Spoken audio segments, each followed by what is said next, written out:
Hello there, it's your boy Offie D, developer of Godless Tactics, and I'm playing your favourite video game today in order to give you a walkthrough, the first 10 to 20 turns or so, to talk through some of the things you'll want to be thinking about and some tactics you can use in Godless Tactics. So we'll just start a new game, we'll play on hard to make it extra effective, and we'll skip the tutorial. You begin the game making your character. The stuff on the left is just for your own personal amusement, don't need to worry too much about that. The stuff in the middle is where the action happens. This is where you determine how your character will level up as you go through the campaign. You can mouse over these things to get an idea of what all the stats do in particular.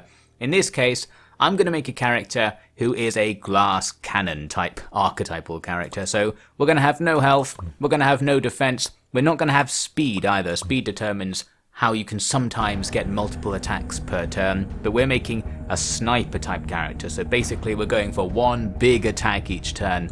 I'm going to max out strength, which determines roughly the amount of damage you can do. I'll max out skill, which determines your chance to hit, and I'm going to max out Mac, which is effectively your magic attack and defense.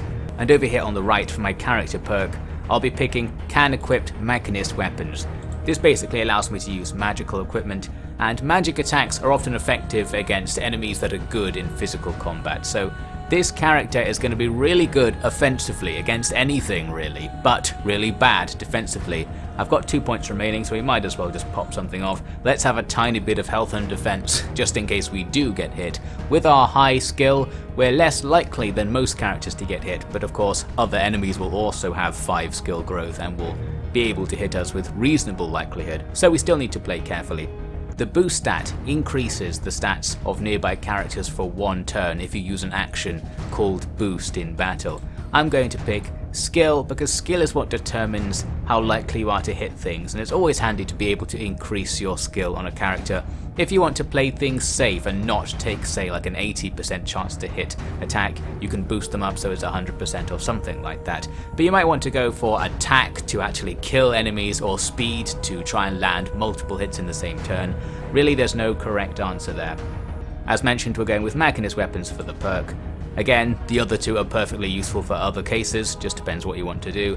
And for the leadership style, which is sort of a passive bonus, we've got 3 choices. Micromanager, the default choice, just gives you experience, and that's a great choice if you don't really know what to do, because that's just always a good idea.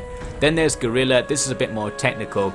It allows you to attack powerful parties and then easily withdraw from battle before they start damaging you back too much, meaning you can benefit from the big experience bonuses you get and the resources and loot you get from fighting powerful enemy parties without necessarily committing to difficult fights. I'm though going to go for Dark Pragmatist, the final option. This is something that syncs well with my setup here. It basically means if a high level character gets killed in battle, instead the mortal blow is taken by a lower level party member. So right here, this character is a glass cannon, but if I use Dark Pragmatist as well, when they inevitably die in 1 hit or something in a fight, someone else will die. So as long as I keep a gaggle of goons behind me, Longshot here should be able to stay alive and keep fighting. Also, your main character, your player character, can't permanently die unlike other characters, so even if they do fall in battle, I only lose them for the rest of that fight. You do get them back afterwards. So let's start the game. If you played the tutorial, there's a brief battle, and then after that you end up at this point on the world map ready to make your first moves. Now, one pro tip from me to you is that the place you start at, Persau, has a shop that sells better equipment than the stuff you start with. So one of the early game priorities is going to be moving up to the next level of equipment. To do that, we need to grab some resources. This is your currency down at the bottom. And there are loads of ways we can get resources. An easy one is investigating these things, the grey markers on the map, the points of interest they're called. And there are 2 quite near to where you start. I think the easiest thing to do as your opening move is actually just go grab this one right away. Now we have a new sword we can equip, and a bunch of resources. Additionally, it looks like the nearby enemy party at Washu moved out to attack us. The thing is, this party is probably so bad we can just auto-resolve it. Yes, it is. So if I engage this party, we get a 1-star battle, and 1-star battles you can always just hit auto-resolve and take it for free, grabbing some experience and some loot and stuff, and that's that. I really don't want people to worry about fighting the easier battles. That's one of the priorities in the design of this game, and now we can immediately take that location. Here's something you'll see a lot in the game: the choice for which faction should occupy a location you've just captured. And there is a bit of thought behind this. You get different bonuses based on which faction you choose, but that bonus will also depend on the settlement itself. So for example, Washu is native to Meshmedan, the green faction on the map, and your allies. So if you give it to them, you get extra resources as a reward for giving it to the faction that it's native to. However, we are working for Lumida, the light blue faction, and if you give it to the faction you're working for, you get bonus reputation. That's this thing down here. And that unlocks all sorts of passive things. In this case though, I am going to go for Meshmedan because at the start of the game I think it's good to just grab a bunch of early resources to buy all the equipment you need, and we'll worry about getting reputation later. So we'll give it to the green faction, we get a load of extra resources for doing that, and that's sorted. This was also a mission to capture this place. If you click on the button at the bottom, you come to this missions tab. I think it's here in the secondary mission list. Here it is, base security. So you begin with this mission to take that one place. We'll claim the reward on that mission. I think this gives you another mission as well. Improving guards, that's right. You get a mission to level it up to level 2, and that's another easy one for us to do. We click on the settlement, hit info, and spend 20 resources, not that much, to make this settlement level 2. When you level up a settlement, it also levels up any parties the settlement spawns, so you can use this to make a settlement really hard for the enemy to take, and there's all kinds of tactical things you can do using that. Now that I've leveled it to 2, the mission won't be complete until next turn, so we can just leave that for now. Looks like there's a bunch of stuff going on up here. Our allies have already lost a settlement to nearby Shadpixfer, but we probably don't want to worry about that. As mentioned, I want to go grab the equipment from Persau first. I've got a decent amount of resources, let's see what we can buy. We just move over and click visit the location as this turns action. Because this place is an AML base, one of our own bases, we also get this extra shop we can go through that allows us to buy party members. We'll take this one right here. Don't worry too much about this for now. We need a lot of resources to do things like pushing out invasion forces, but that will be something you want to do a lot later on. So I just clicked on the visit shops button to go and look at the regular traders, and here at the weapon trader we can get this smithed tier of equipment, and that's better than the macroblast tier of equipment you start with. So let's just buy up a ton of things. What you can do is buy things, and then while you're still on this screen, click on your own party members over here to start equipping things right away. And that's handy for sort of checking what you need and what equipments you still need to buy, and then you can sort of click off this and come back and buy something else. And if you run out of resources, you might want to sell things as well. We probably have some things like this right here, ancient writings, we don't need that, get rid of that. Metal coins.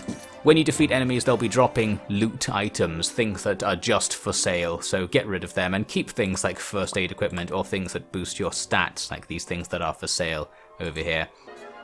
A brief note about how the weapons work. You can see they have these numbers associated with them, and they are how your stats will change when you equip them. So as a broad overview, you want to balance how it changes your attack versus how it changes your skill. That's the first two numbers, like right here, the 3 and the 2. So high skill weapons mean you're likely to land attacks with them, high attack means you're likely to do a lot of damage with them, and sometimes that's a trade-off. For example, with this macroblast bow, it's got decent attack, but you're not especially likely to hit with it with that -3 skill. That will be -30% chance to hit absolute terms in battle, meaning you go down from 70 to 40 for example. But it has good range as a trade-off. So you need to pick what things will sync up with what your agent's stats are, and what their stats are will depend on your class. This is something you kind of get used to as you play. It probably isn't going to be very obvious right away, but there are some archetypes you can rely on. For example, the Breaker class tends to have good attack, so you might want to give them a weapon that increases their skill rather than their attack, so they can use their already good attack and be really likely to hit. Or you could give them an attack-based weapon so they just have sky-high attack and take the chance on getting one-hit kills and things like that. Really, it's up to you, and you want to experiment with things. The only other pro tip I'll give you for this walkthrough is that it's really useful to have most of your characters be carrying both a ranged and a melee weapon for use in different situations. So right here with Chloe, my level 4 breaker, they've got a bow. I'll switch the bow out for an axe at the next tier. And maybe we'll just give them a ranged weapon as well, like those javelins. The javelins is a bit of a better choice than the bow because it reduces your skill by a lower amount, although it also has lower range. For things that reduce skill quite a lot, like the bow, you probably want to give it to a character like a duelist. Duelists tend to have higher skill. Mago here has actually already started with a pretty good setup. 2 weapons that reduce skill, which is okay on a duelist because they tend to have good skill, but they're also good weapons. A powerful melee weapon, the sword, and a weapon that's decently powerful and has good range like the bow. Oh yeah, I forgot to mention this earlier, but you can actually rename your characters, and you probably want to do that at the beginning, which I didn't in this walkthrough. So here's me from the future doing it now. You just open up the agents menu by clicking them on the left, then you click on that little button there, and you can type something. We'll call him Fred the Dead, the Rectum. There you go, so you probably want to think of a better name than that, but you know, that's up to you, that's your strategy. This is the best this walkthrough can teach you. So yeah, call them what you like to make yourself more endeared to your characters and more sad when they die. If you've played XCOM, you know how the drill goes. So let's move out. Oh, looks like we've got a cutscene first. We're going to be skipping the story cutscenes for the purposes of this, which you can do pressing escape. I think you get that cutscene just for capturing Washu. Also, now that we've completed the mission to level it up to level 2, we can go in here to our secondary missions list and see the mission again. And we can click claim reward. Sometimes the mission just gives you the reward, sometimes you have to claim it. I don't remember why I picked each type either way. Basically, always check to see if you've completed a mission. There we go.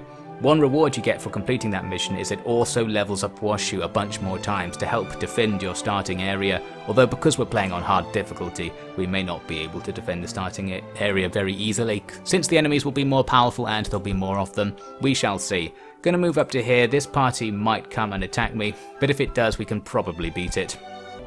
Yes, it did, but it's only a 1-star. Goodbye. Easy peasy, do not worry about those 1-star fights. They are just there to give you free resources, basically. You can just hack through 1-stars all day, all night. I have noticed though, there's an invasion force coming in from over there. It's going for Washu. It's only a level 4 invasion force, that's the little number in the top left of its icon. Once Washu has a garrison, we can probably hold it. Is the garrison coming? We can check. By going into the info menu and going to the parties tab, you can see what parties a location is going to spawn. This one wants to spawn guards, but it needs 50 resources. It doesn't have 50 resources. We can give them the extra 4, and now, next turn, some troops will spawn here to defend it. That means when this guy probably goes through this forest, the troops will move out and attack them, and will probably be good. We don't need to worry about going over there to stop that. We can focus on attacking here. This castle is defended by 2 parties right now, but it looks like we can do a bit of strategy right here. The second party is going to share wash.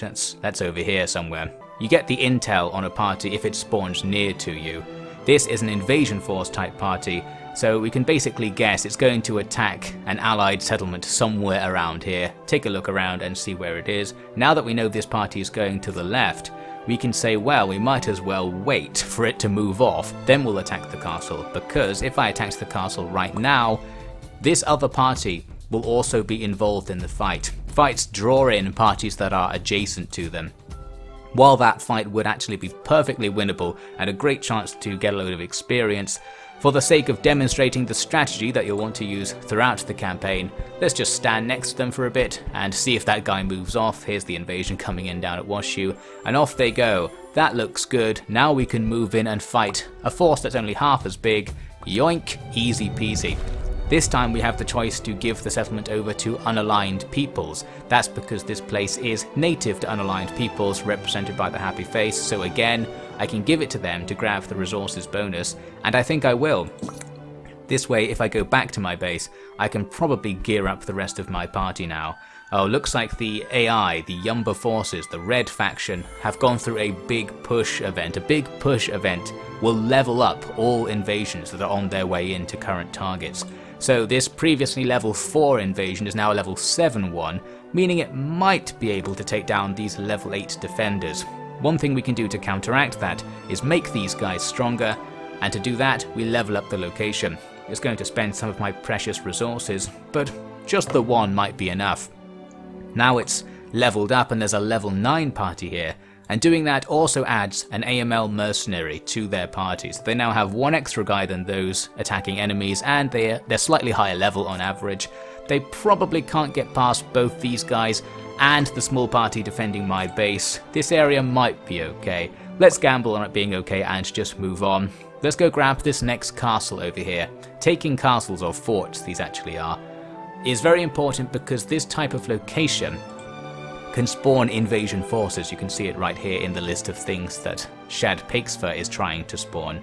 And stopping invasion forces from spawning means you don't get invaded. Simple as that. If you don't want to lose territory in an area, just take out the enemy's ability to spawn invasion forces, and simply conquering their castles is one way to do that. We'll look at some more in a second. For now, let's take a look at this fight. This time it's a 2-star fight, meaning we can't automatically be guaranteed an auto-resolve victory with no casualties. If you have a lot more troops than the enemy, and it's a 2-star fight, you probably will get a win on auto-resolve. But for example, let's just try auto-resolve. Actually, we did get it. So it's a gamble in these cases. I'll take the resources again by giving it to the native faction, which is Meshmedan this time. And you can check, by the way, what the native faction at a given location is using that location menu that I was looking at earlier. Let's look at it again now. Looks like the enemy down there went over to Washu and then stopped outside it because they realized they can't conquer it. The AI will wait for reinforcements, but almost certainly this party will just attack them before they arrive, and that's fine. That location menu I mentioned is right here. Click on a place, click on info, and you can see here the native culture. So Caspida has Meshmedan, that's the green faction, as their native culture. Shad Pakesfur has unaligned people, that's the grey faction, as their native faction, so that explains why I could give it to those factions and get the resource bonus as a result. So the middle of the map's kind of cleared up right now, the map of this island that is. You start the game on an island, and one good early game strategy is just to focus on that island, and you do start with some side missions to secure it as well, so it's good for that. But of course by no means the only option. I'll talk about that more once we've dealt with this island.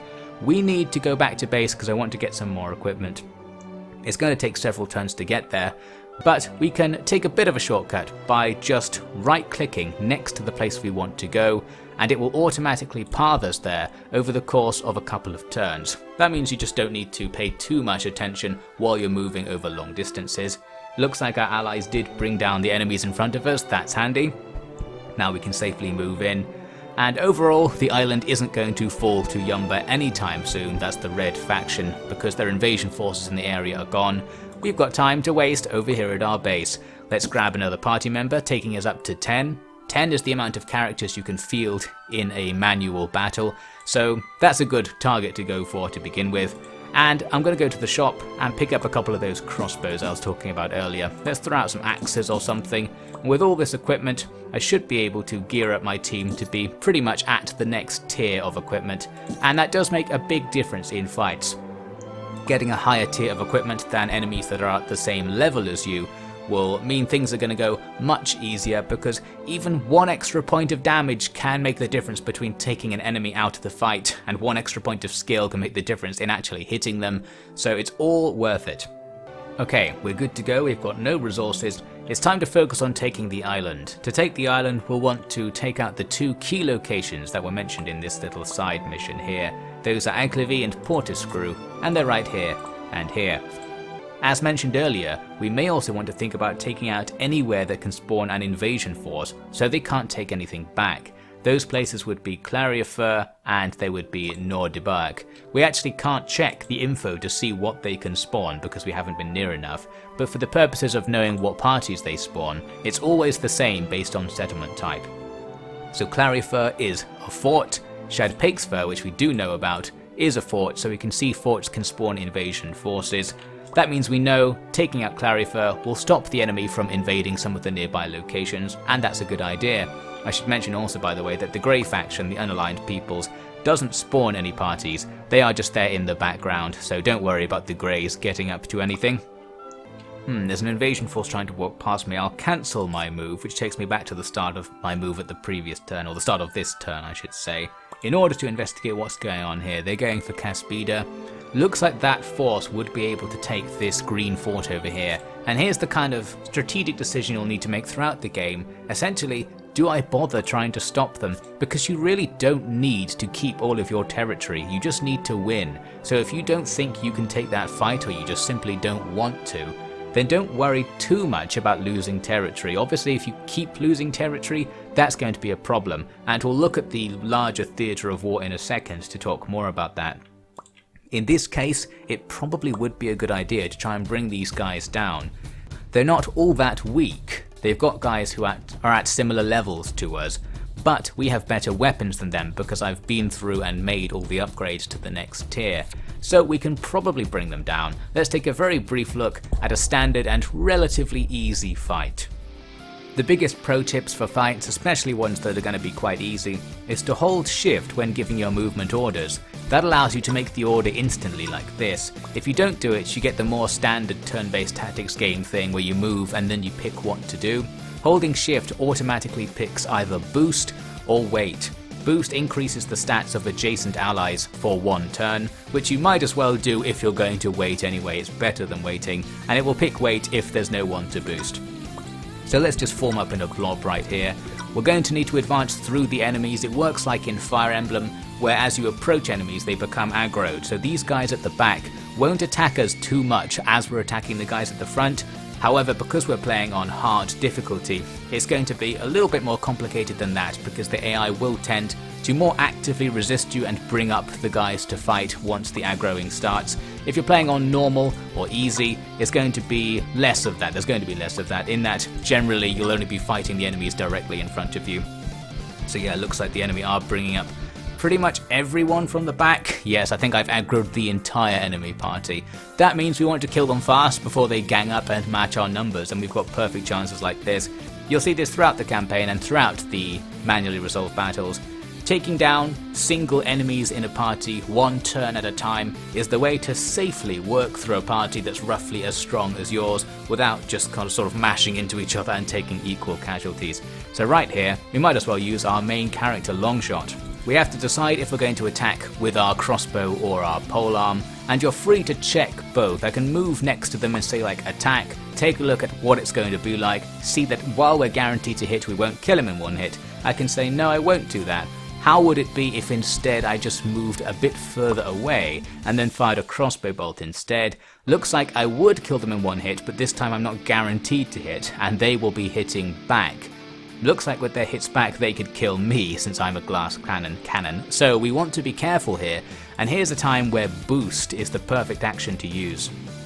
Whenever you boost a character, the chance of them hitting their next blow goes up by 10%, and if you use the fighter class to boost, it goes up by 20%. So let's do that right now. For example, I'll move this guy to here and click boost. As it says here, you get skill plus 2 as one of the bonuses. So Longshot now has 8 plus 2, making 10 skill. And that's going to increase our chance to hit by 20%. It's pretty simple. For each 1 extra point of skill you get, your hit chance goes up by 10%. Nice and easy to take care of. And here, we're guaranteed a 1-hit kill. Don't need to worry about any chance of them hitting us because they'll be killed by the first attack. Easy peasy. So there was an example of using boost to make sure we got that kill. And in a case like this, our other characters aren't going to do anything this turn, so you might as well use boosts to increase the effectiveness of an attack you are going to make. Now I'll just move up. I think this guy down here is going to run at me. One thing you might want to use is the danger keys button. I can press X on the keyboard to see all the tiles the enemy can attack this turn. This guy has a reserve bow, and that's going to allow them to shoot some of my characters this turn, albeit with low skill. Once you're something like 7 skill above the enemy, they have 0% chance to hit you. But even before then, it's fine to let them shoot at you with 20% chance to hit because they just probably won't hit. That's turn-based tactics, baby. Looks like they missed their attack. We get 2 counter-attacks with this high-speed character and took them down. That actually went surprisingly well, although from now it looks like the enemy are more clustered up together, so we can't take them one-on-one. This is going to get a bit more dangerous. What I'll probably do is have the entire party move around to the left of this impassable bank of rocks so that these guys coming up on the right are possibly not able to attack for a couple of turns while we deal with the smaller group. I'm going to put my Stalwart class at the front. The Stalwart class tends to have high defense, so even if they do get attacked, that's fine. Although, keep in mind, they're very weak to magical attacks, the Machinist weapons, and those are going to be coming from characters that look like this, the Machinist class, of which there are several over here. Luckily, we're putting our tanks on the other side of the rocks, so what I hope is that we'll be safe for now. A good counter, by the way, to this Machinist type class is the Scout type class, because the Scout's okay in melee but also has really high magic stats. They can't actually equip magical weapons, but the high Mac means they won't take much damage if these guys try to attack them, so they're a handy mage hunter. For now, let's just keep everyone together on this side. Oh, they've really got me now, because I'm playing on hard difficulty. What it's done is take the character that's really useless here, this level 2 duelist with not particularly good skill, and just run them away from us. If you're not playing on hard, the AI will probably be less annoying and it will just throw characters in suicidally so you can kill them, like in Fire Emblem. But right here, it's trying to get this character out so it doesn't die, and that might come back to haunt me later. For now though, I'm going to go ahead with my plan and just plow into these two characters and try and take them out, because I might be able to kill them without all of these mages jumping into the fight. This character certainly can't make it. We can do something here. And here's the other combat pro tip, just check melee versus ranged setups for the weapons that are equipped. Like right here, both of these characters have ranged weapons, meaning if I attack them in melee, we're guaranteed not to take a counterattack. So I could take my Breaker class, move over here, make an attack, and if I just do it against the one next to me, they have no chance of hitting back. Looks like we're pretty likely to kill this character, so let's just do this attack right now. Oh, we didn't! That's turn-based tactics, baby! Okay, so we missed that second 90% chance to hit. We can probably follow up with Longshot right here. This character, he has a bow, so he will be able to shoot back at me if I don't kill him with this shot. Let's just do what we did earlier and guarantee that the shot hits. We'll take a character who can't really do anything this turn, like Kara, move over, pop a boost. Now it's going to be a 90% chance to hit. Should we make it 100? This character probably can't do anything this turn either. Now Longshot moves up, and it's not such a long shot after all. We guaranteed the kill. Looks like that will get me a level up as well. Easier than expected. Now for this duelist has pretty bad Mac, meaning they'd be weak against a Machinist attack, and this type of character, the Synergist, sometimes has magical equipment at the start of the game. So in this case, we've got a 9 Mac character. Let's move up to make an attack. I can't move close enough to attack right now, and one way to counter that is to move to be adjacent to an allied character and then slap switch places. This costs sync to do this thing down here, which you build as you kill enemies, so you can't just keep doing this. But in useful situations like right now, I'm going to use that switch to swap our two characters around. Now I'm in range of my 2-range attack. It's not even that good after all that. There we go. It was enough damage to mean that this other character can get a one-hit kill and have no risk of being counterattacked. Nice stuff. Let's just wait and see what they do. This is my preferred strategy. I tend to just kind of group up and see how the enemy attack me. Looks like I missed the fact that this enemy could attack me, but that went okay. This guy comes in for a 2 damage attack and misses. Not a good choice. Looks like we're safe. Even on hard difficulty, the AI will be somewhat obliging because we want to get through these battles in a timely manner. Breakers are another good choice for a class to fight against Machinists because they tend to have okay Mach stat despite not being able to use Machinist weapons. And there we go, that took off quite a lot of health. Maybe we can finish that off with Longshot. Can we stand, say, here? No, we can't shoot the Machinist from here. We could shoot that Scout. It's kind of a waste of our damage potential to do that. I'll use a switch here. I'll move up to where the Breaker was, switch so that now we're in range, and there we go. That's a little bit better. That's taking out a more valuable enemy target. You might be able to go for an auto-resolve here. In this game, at any time, you can press escape and auto-resolve. This will just automatically fight between the two remaining parties, and if you're in a strong position, you'll win without taking any more losses. And you can use this to your advantage by auto-resolving just at the end of your turn, so not waiting for the enemy's turn to go where they might actually do some damage. You damage them as much as you can in your turn, and then auto-resolve, because you'll probably get a better result. So in this case, I think we can actually do that. We can make some pretty dangerous moves like this, just running in to finish off some enemies, to weaken their party to the point when they'll probably lose an auto-resolve, and then we'll slap the auto-resolve up and see what happens. Okay, that's taken them down to just 3 enemies left. If I end the turn now, those 3 enemies will attack me and they might do some damage. They'll probably die as well to counterattacks. Let's just auto-resolve it. You'll see a note come up in the corner of the screen. It says auto-resolve safe if you've got to the point when you're guaranteed not to lose anything in an auto-resolve. But you might be guaranteed not to lose anything earlier than that if you've just taken out a whole bunch of enemies in your turn and there's pretty much nothing left and the game simply hasn't assessed whether it's auto-resolve safe status yet. So that's a pretty pro tip from me to you. We took them out for no losses. We skipped the last few turns, saving me some real life time, which will help out you as well, I imagine, and we'll carry on. You do get a bit less experience for auto-resolving fights, and you miss the chance to capture enemy bases, which gives you extra resources and extra experience. But for me, saving the time is more valuable. You certainly don't have to auto-resolve, and you can do it more optimally if you wish. Now we need to decide what we do next, and we can actually just go for our strategic target, Aglavy, and fight them right now. I'm sure this battle would be winnable. However, in the campaign, you might want to avoid fights where you think you'll take losses, especially if you're not so confident in the manual resolve. So there are all sorts of other things you can do to weaken the enemy and improve yourself. So for example, we might want to get some allies to help us out in this fight.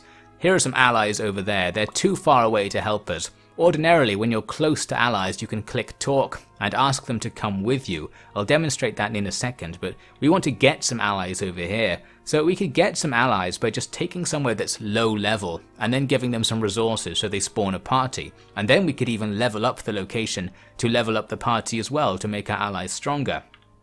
So what I'll do is we're going to make a strategic strike. I'm going to go and take this place, Château-Nivel. It has pretty much nothing there, so we're guaranteed to take it. And once we have it, we're going to use it against our enemies. There are 2 kinds of garrisoning parties, by the way, and you can see both of them here. The guards type party and the garrison. The only difference is that a guards type party will move out to attack you if you're nearby. The garrison will ignore you. So for example, I can move to say here, and this party next to me will just ignore the fact that I'm here. I don't need to worry about them coming out and fighting. We can safely move past. Maybe some of the other parties will attack me because I was sitting on the road. Looks like that enemy supply train walked into me but didn't want to fight, so it's just stuck there now. I have the option to bring them down, or I could carry on with my mission. Maybe I will bring them down because to achieve my mission I need some extra resources to help level up my allies. And taking down supply train type settlements is a great way to get resources, especially these small ones because we just kill them for free. There we go, grab some extra resources, easy peasy. So now I'm going to move over. I can't quite reach my target this turn, that's inconvenient. I'll just stand awkwardly outside it and see what these other parties do. They're probably going to move away, although we could take them all at once, I expect. What the supply trains are doing, by the way, is they move resources from things like villages and farms that are producing them into forts. So they move resources from places that can't invade your territory to places that can. That's the best way of thinking about it. So if you take out a supply train, like this one, it's going to Clarifer. Once it gets there, Clarifer's resource pool will go up, and it will be better able to spawn invasion forces. It can't actually spawn one now because it already has an invasion force in the field. Maybe it's this one. Yes, this one going to take Shad Pakesfer is already out. So if it has a bunch of resources, it will just immediately throw out another one once this one goes down. Meaning, taking out the enemy supply trains will actually slow down the pace of their invasions, as well as giving you a bunch of resources to play with. Now I was thinking, instead of taking Château-Nivel, I might actually go here because this other location's a bit better and will spawn better parties, and it's not that heavily defended. So I'm going to make Nord-de-Bark my secret base on this side of the island, and then we'll create some allied parties to help ourselves move south and conquer some territory.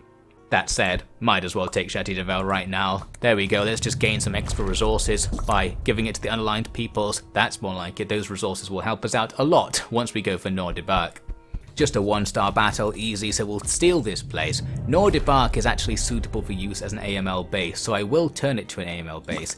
AML bases are defended by parties belonging to your quote-unquote master faction. That's the faction you're working for, which if you followed the story you would know is Lumida. We're skipping the story for this walkthrough, but basically the light blue faction is the faction that we are working with at the moment. They will be able to spawn their parties out of our base, basically, so Lumidan parties will appear. What we want to do though is just get some troops on the field. that we can ask to go with us to attack enemy targets. And the easiest way to do that is to hit info, go to parties, and use the combat patrol spawning feature. So I'm going to throw out 2 combat patrols by clicking on that twice. Now these parties have appeared next to me. These combat patrol parties just move around the area fighting any enemies they come across, but they don't conquer territories. We can use them though to help us conquer territories by using this talk and then clicking follow me. There's no limit to the amount of parties you can have following you. However, as mentioned here, they will follow you only for a short time, and it does reduce your reputation using this. As you gain reputation, you unlock more passive rewards, and some of them will cause allies to follow you for longer, making this feature more useful. But for now, we've got 4 turns, let's use them well. We want to conquer some of these 3. It looks like it will take us more than 4 turns to get to all of those locations, so let's just do our best. We'll move down, and you can see the guys you told to follow you will just appear next to you. Even if they don't have the movement points to follow you, they just kind of come next to you, so you can reliably build up a warband essentially and bring them around to get some easier fights going. And you might be thinking, well, my warband's not that strong, level 4, level 3. Well, you can easily remedy that by going back to where they spawned and leveling the location up in the info menu. So if I spend the rest of my resources giving them 2 extra levels, these parties gain 2 extra levels as well, so now we have quite a strong party. We can probably just rampage through here, or actually we probably can't. Let's take a look. In this case, the terrain is stopping us from using our numbers. Only parties that are adjacent to the fight will help, so this party is involved and this one isn't, meaning that's a bad matchup. We might be able to look for something better. Unfortunately, we can't reach Aglavy this turn. If only we had more movement points. And this is a great time to mention you can get more movement points in the HQ tab. This currency you build up after fights, called battle commendations, can be spent on various other passive upgrades. This one right here allows more agents to be for sale at AML bases. That one only costs 1, so we'll take this. There's another one here which gives you a tiny income. We might as well buy that since it only costs 1. This is the thing I was thinking of. If we can get 25, we can get 3 extra movement points, and that would be very useful. That's one I recommend. But all of them are useful, and some of them become more and more useful the more you upgrade them. Like this thing about increasing how many recruits are available may not be that useful if you're not taking any casualties, but as you go through that tree it does different things as well, and those can be really good, so keep that in mind. We can't reach Aglavy this turn, so all I'll do is go and grab this point of interest. We've only got a couple of turns, remember, until all of our allies will just walk off and do their own thing, so we want to try and make an attack as soon as possible. Now I think we are in business. I'll move to be next to Aglavy. These 2 parties get next to me. Now it's only 2 stars instead of the 5 stars we were looking at earlier. We can probably just auto-resolve that. Let's see what happens. Looks like a casualty was taken. It was taken by our allies. That's fine. It doesn't matter if your allies fall, because allied parties will despawn once they've completed their missions, so you don't need to worry about losing allies unless you need them to help you with a fight that's coming like right after. Let's give this one to Lumida and grab a bit more reputation. That will undo the reputation loss we took for bringing these parties with us. I think we have 1 more turn. We probably can't do anything that useful with these 2 parties this turn. Let's move and attack Clarifer while we still can. That's inconvenient. The party with only 1 guy in it has followed me more closely than the bigger one, so if I attack, I'll only get 1 extra guy on my side, and again that's because only parties adjacent to your fight will join. We can actually counteract that by cancelling that move, talking to this party with 1 guy and saying just go away. Now they're not following me anymore. The party that does have some guys in it will follow instead, and that improves the balance bar, means we only have 1 star of difficulty, and boom, we'll take this place right now, give it to our allies, and now our control over the island is almost complete. We have actually just lost that base I took earlier, but that's fine. I already got what I wanted out of that base. I pulled out a bunch of allied troops and used them to easily conquer some territory, so we don't need to worry too much about that. I don't want though Aglavy to fall back into enemy hands while I'm not there, so I'll help them out. I'll give them the resources they need to spawn a garrison. I would level them up, but I can't afford it, and actually waiting for the garrison to spawn before leveling them up is a good idea, so that those AML mercenaries I mentioned earlier will spawn in the garrison as well and make it bigger. For now then, our main target is Portiscrew. We can go there via the middle of these two supply trains, because by getting in the middle, both are drawn into the fight at once. They're still like really low level, so we can just absolutely trash them, and that gives us the resources from both trains at once. Now we have the money we need to guard Aglavy. The garrison has appeared. Let's spend a bunch of resources just leveling that up. Now it has a high level garrison with quite a few guys in it. It's unlikely that place will be retaken by any of the settlements nearby. Like for example, Portiscrew can spawn invasion forces, but it's going to spawn them at a lower level than Aglavy just because Aglavy is 3 levels higher. It's not quite as simple as a level 5 settlement will spawn a level 5 invasion force, because there is this big consideration to make, which you can look at in the faction reports tab. The various factions get bonuses based on how much of the map they control. That's one of the reasons you might want to give territory to Meshmedan, the light green faction, instead of your masters Lumida, because they are much bigger and they get this party size bonus. So if this garrison had been spawned as a Meshmedan one instead, it would have had 4 extra party members in it, which would make it much more effective in battle. There's also this max level bonus. This increases the level of spawned parties, but it's not a straight increase, so it wouldn't always be 3 levels higher here, for example. It can only increase by a proportion of the party's total level. That's just to stop, say, a level 1 settlement from being able to spawn a level 5 party, because a 5 level difference is a pretty big deal in Godless Tactics. Once you're 6 or 7 levels higher than something, you're invincible to them effectively. So just having a couple of extra levels does make a big difference, and that max level bonus thing does scale with current level. So low level locations won't be able to spit out really hard parties to beat right at the start of the game. But anyway, as mentioned, Meshmedan would have done better guarding Aglavy than Lumida, but by picking Lumida I got my extra reputation, moving myself towards the next reputation rewards here on the missions tab. Anyway, let's seal the deal. Portiscrew is going down. This is only a 2-star battle. That means I realistically just need to kill a few enemies to bring the difficulty down to 1 star, and then the game will tell me I can auto-resolve, so we don't need to worry about doing the busy work of taking out an enemy party that we will probably beat realistically. We just need to prove that we can do it by killing a few enemies, the game will be convinced, and then we can get out of here. I'm a pretty generous developer in that fashion because I don't like having my time wasted, so I'm going to try not to waste yours. Let's just go all out and try to kill a couple of enemies and then we'll be done with this. Doesn't matter about taking a bit of damage because we'll probably still be alive by the time we hit auto-resolve, and as long as it's an auto-resolve safe situation, you will not lose party members even if they're just barely hanging on at 1 health at the time of the auto-resolve. 4 enemies grouped together. If we can get someone in range of all of them, like here maybe, that's in range of 3, we can pop off a sync watch. This is a very powerful ability. It costs 10 of your sync points to use it, but what it means is that any fights that take place with these 3 characters in it will also involve Longshot. I'll show you what I mean, perhaps the best way to demonstrate it. We hit sync watch. Now we just need to attack these characters with someone else. Doesn't even need to be a good attack, just any attack, so let's just do that.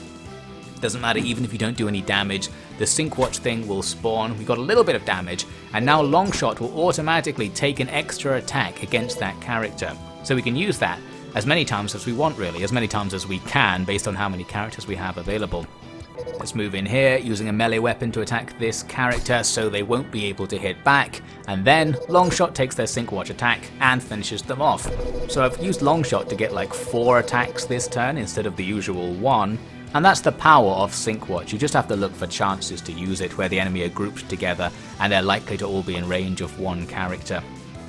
The Sync Watch will persist, by the way, into the enemy turn. However, in this case, they're probably not going to attack me too much because we're annihilating them too badly. So if, say, this guy Thibble was attacked by an enemy this turn, because this guy would probably be in range of the fight, we would get a free extra counterattack with Longshot as well.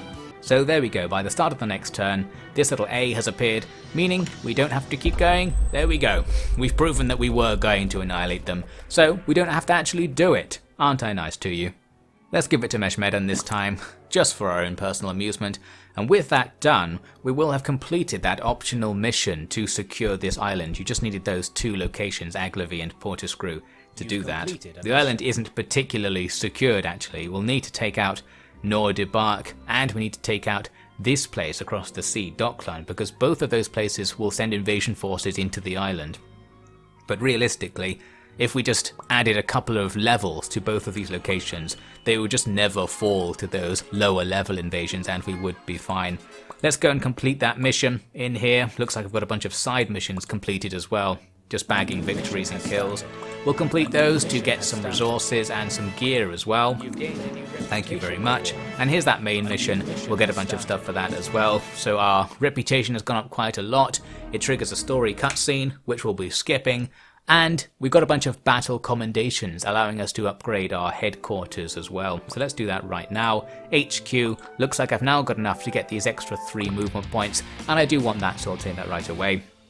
If I can get up to 20, I'll be able to generate more sync and do more powerful sync watch attacks like we just saw. So we'll try and do that. Really, we're done here. This is where I wanted to get for the walkthrough, although we haven't fought a powerful enemy party. What I'll do is I'll probably make a separate walkthrough showing a 10-star difficulty battle towards the beginning of the game, and talking through some advanced level chaining together of the various sync tactics and just general combat tactics to get away with a 10-star battle without taking casualties. For now though, hopefully this has given you an okay idea about the sorts of things you can do in Godless Tactics and what you want to think about while you're moving across the map. From here, moving forward, you have 3 main options you could go for. The first is moving towards the front lines, which are up here. This is where the war's really happening. The red faction is absolutely slamming the green faction by the looks of things. The front line of the war is here-ish in turn 1. So they've advanced up a fair bit. We can open up the map down here to get an idea of where these things are in relation to us. That's us flashing on the map there. So yes, you can go up and simply help the green faction fight the red faction. That will give you plenty of chances to call up allies to help you in battle like we did in this video. And there's all kinds of different levels of location to attack, so you can find the ones that are right for you and level up at the pace you are comfortable. And your main goal will be to get to the level where you can start moving up into the deeper enemy territories and progress the main story objectives, which are noted here in the missions tab. The other thing you could do is go south instead. In the missions tab as well, there's this optional mission called Unification. It says Capture Lib2V. We can click this button to make the camera look at where that is. It's just down here. This is the Lumidan Rebels, another hostile faction. If you capture their capital, their faction will join you. Their level isn't too high in comparison to us, so if we trained up a bit fighting their lesser settlements on the way, we could do that. This would mean ignoring the main war, but maybe we have time to do so. On hard difficulty, the AI will win the war faster, so you do want to keep an eye on what's going on across the map, but there's still plenty of time to go take out the rebels if you want. You could even not fight at all. The other option is to go and do some exploration, because there are plenty of places on the map full of these points of interest, and the points of interest do give you experience for finding them. So if you go around just picking these up, your characters will gradually level up, slower than they would if you were fighting instead, but it's still something, and some of these points of interest can drop really good equipment as well, including like endgame equipment. So there could be some value in spending some time grabbing some of those exploration points. They also drop lore as well if you're interested in that. And of course, every location that you come near to gives you lore about that location. Sometimes it's interesting, sometimes it's useful, sometimes it's cringy, sometimes it's boring. I wrote them all so many years ago I barely even remember. There's a big variety of things you can learn through the location lore, and yes, you just have to go near locations to get that lore available. I think that's all I'll say for now. I'll come back to you with a detailed explanation of how to win a really difficult battle, but for now you should have everything you need to get started, and there are other tactics you can learn along the way.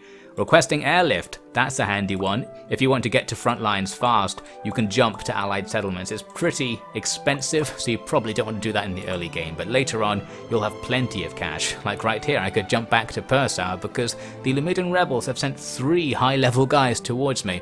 Maybe they would pose a challenge to my garrison, I don't quite know. If you wanted to be truly safe, we could go back, conquer them, and then sail south, grab that point of interest, take out this relatively easy village, and begin our campaign against the rebels. Alternatively, we could go down one of these routes as well. I suppose the choice is yours, and that's just a strategy game. I think you know the drill by now. So thank you very much for watching this walkthrough. Hopefully it's been helpful to you. I suppose all that's left to say is play Godless Tactics. It's the best strategic decision you could ever make, and you don't need a walkthrough to tell you that.